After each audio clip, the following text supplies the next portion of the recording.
Enisaucanao Jesu malalo Chachizao futona mamizao Yanaranai antungucao Izahai izai pianacao Kuambitenenare Jesu malalo Izahai iainucalanao Kahirote nyavyaminao Ituecapecakao ampunaya Kuambitenenare Jesu malalo Izahai iainucalanao Kahirote nyavyaminao Ituecapecakao ampunaya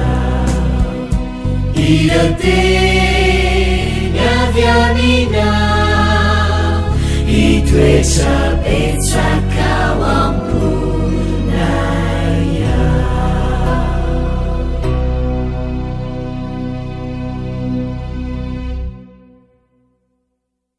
Faly-miarabantsika tsirairay avy indray tonga eto amin'ny fandraisana ny lesona ho an'ny tanora zokiny isika amin'ity alahady ity. Fivaliana ho anay hatrany ihany koa mizara ny ten'Andriamanitra ho anao.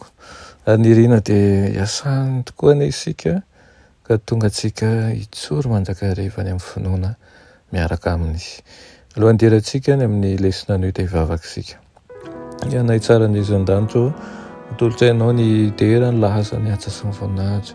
Sotranao izay fa mbola nomenao tombontona indray ankehitriny ahafahanay mandinika ny teninao mianatra an'izany ary mangataka ny fanahinao masina mba hanoro anay ny fahamarinanao. Okanao amboly zava-tsoa amponay tsirairay avy aminaran'i Jesosy. Amen. Lohateny lesonantsika androany dia manao hoe ireo tetikadin'ny Satana.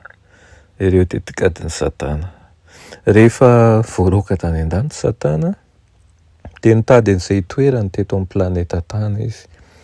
Azo iray ihany no teo afovoany navelan'Andriamanitra itoeran'ny Satana.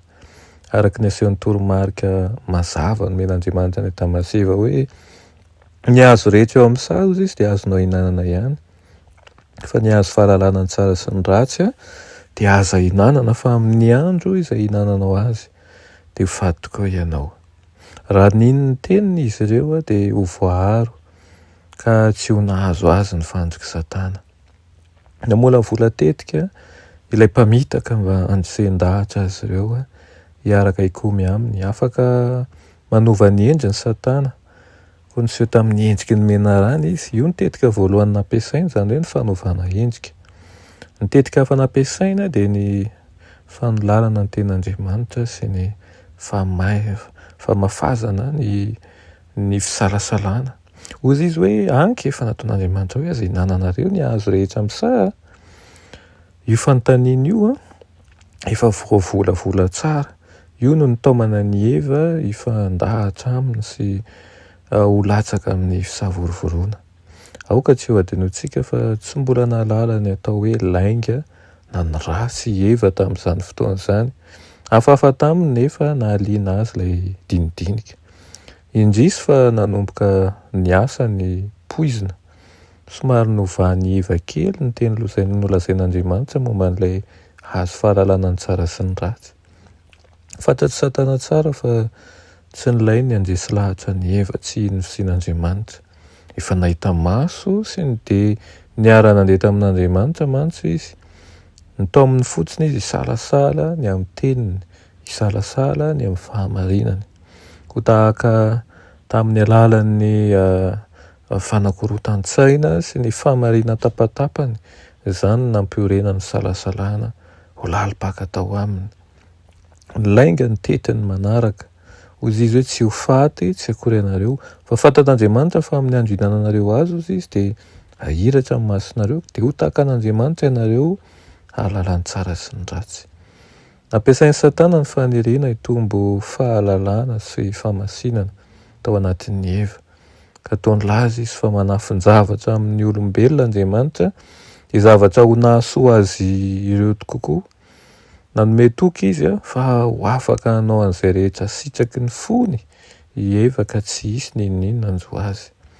Tsy de niova loatra ireo tetikadiny Satana ireo. Manjaka ankehitriny misy antsika izao. Aoka tsy ho adinontsika fa havanana tokoa izy amin'ny fanafangaronany marina amin'ny diso a. Tokana ihany ny tanjony. Ny anakalozanao ny fiainana mandrakizay amin'ny fahafatesana mandrakizay. Ka dia veo ary diniro zany. Aoka ho tsaroantsika mandrakariva fa mora vola tetika mba hamitahana antsika Satana. Ny voalohany a ny fanovana endrika. Ny faharoa ny fametrahana ny fisalasalana ary ny fahatelo ny lainga. Izany lesona izany anie ampieritreritra antsika amin'ny zavatra rehetra manodidina antsika. Aoka anie isika tsy ho mpanompo ny fahamarinana fa tsy ho mpanompo ny lainga ka ny fanahy ny fanahy masina hanala ny mety fisalasalana rehetra ao anatintsika tsirairay avy. Amen.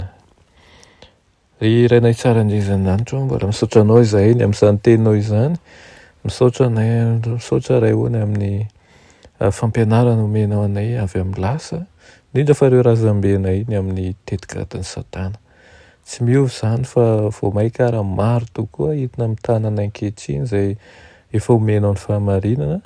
Mangataka aminao izahay mba hanala ny mety ny fisalasalana rehetra ao aminay ka hanaiky ny fahamarinana handeha ampahindrena fa ianao no manana ny marina ary ianao no manam-pitiavana. Anaran'i Jesosy, amen.